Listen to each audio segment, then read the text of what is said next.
اچھا یہ ساری کی ساری باتیں ہمیں بچپن میں رٹوائی گئی ہیں. ہمیں بتایا گیا کہ والقدر خیرہ و شرہ من اللہ تعالی، اچھی اور بری تقدیر اللہ کی طرف سے. اور اس میں ہمیں یہ بھی سمجھا دیا گیا ہے کہ اگر کوئی تمہیں تکلیف پہنچتی ہے تو تم لوگوں سے مت لڑو، لوگوں سے جھگڑا مت کرو، ان سے دشمنیاں مت رکھو، اپنی توجہ اسی طرف لگاؤ کہ اس نے یہ تکلیف بھیجی ہے تو اسی سے یہ تکلیف دور ہوگی، وہی یہ تکلیف دور کر سکتا ہے. یہ بڑی پیار کی بات ہے، بڑی محبت کی بات ہے. بچہ ہوتا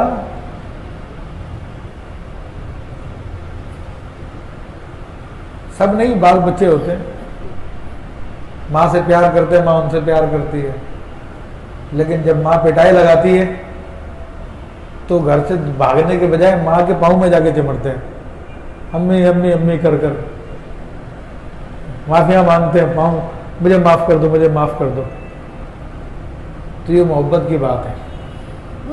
تو اللہ تعالیٰ کو یہ ادا بڑی پسند ہے. موسیٰ علیہ السلام نے ایک مرتبہ پوچھا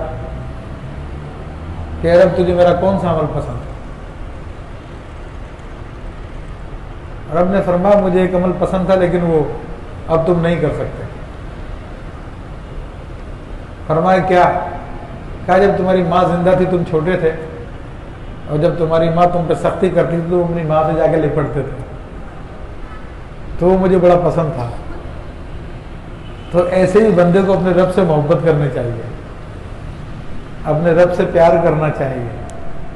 تو اگر اس کی طرف سے سختی آ رہی ہے تو دہیا نہ دے، شور شرابہ نہ کرے کہ ہمارا کیا قصور، ہم نے تو کوئی گناہ کیا ہی نہیں ہے، ہم پتہ نہیں کیوں تکلیف میں آ گئے ہیں، ہمیں یہ تکلیف کیوں آ گئی ہے.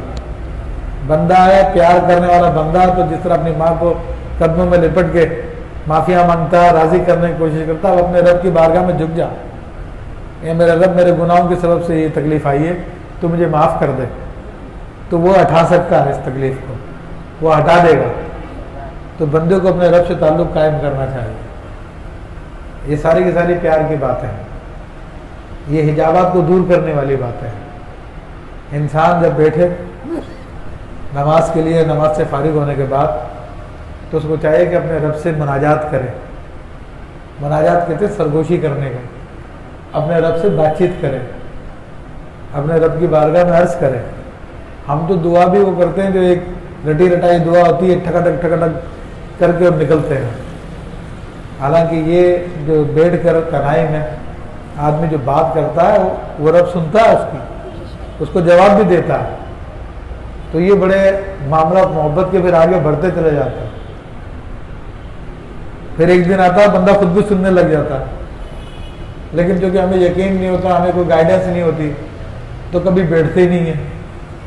اور کبھی بہت زیادہ تکلیف میں آئے تھے تو پھر تھوڑی دیر کے لیے بیٹھ جاتے ہیں، پھر ویسے ہی ہوتے ہیں جیسے غافل پہلے تھے. تو یہ غفلت کا سلسلہ آہستہ آہستہ دور ہوتا ہے جب باقاعدگی کے ساتھ یہ معاملات کیے جائیں. یہ رب سے ہم کلامی ہوتی ہے. تو بندوں کو چاہیے. اور حدیث شریف میں آتا ہے کہ نبی علیہ الصلوۃ والسلام نے فرمایا میں 4 باتوں پہ قسم کھا سکتا ہوں، قسم کھا کے کہوں وہ سچی ہے. 5ویں بات پہ بھی قسم کھا سکتا ہوں. اس کا مفہوم عرض کر رہا ہوں. ایک تو یہ کہ بندہ جو بھی گناہ کر لے، اگر اللہ کی بارگاہ میں توبہ کرے گا تو اللہ توبہ قبول کر لے گا.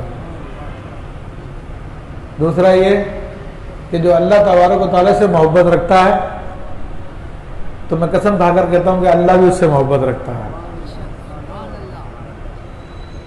سمجھ رہے ہیں؟ ہم تو کہتے ہیں نا یار ہم تو عام آدمی ہیں اور یہ اور وہ. بھائی تم عام ہو ہی اسی لیے کہ تم محبت نہیں کرتے. اگر تم اس سے محبت کرنے لگ جاؤ تو وہ بھی تم سے محبت کرنے لگ جائے گا. اور یہ میری بات نہیں، اللہ کے حبیب کی بات ہے، قسم کھا کر وہ فرماتے ہیں. اور فرمایا کہ بندہ جس قوم سے محبت کرے گا کل اسی کے ساتھ ہوگا، انہی کے ساتھ ہوگا. تو یہ چند باتیں رسول اللہ صلی اللہ علیہ وسلم نے قسم کھا کے بتائی. تو ان باتوں کو اپنانا چاہیے. اور یہ بڑا پیار کرنے والا رب ہے، وہ تو اپنے بندوں کو نفع ہی پہنچاتا ہے. جو شر ہم پر آتا ہے، کوئی تکلیف آتی ہے تو اس کے بارے میں قرآن میں فرما دیا کہ تمہیں جو بھی کوئی مصیبت پہنچتی ہے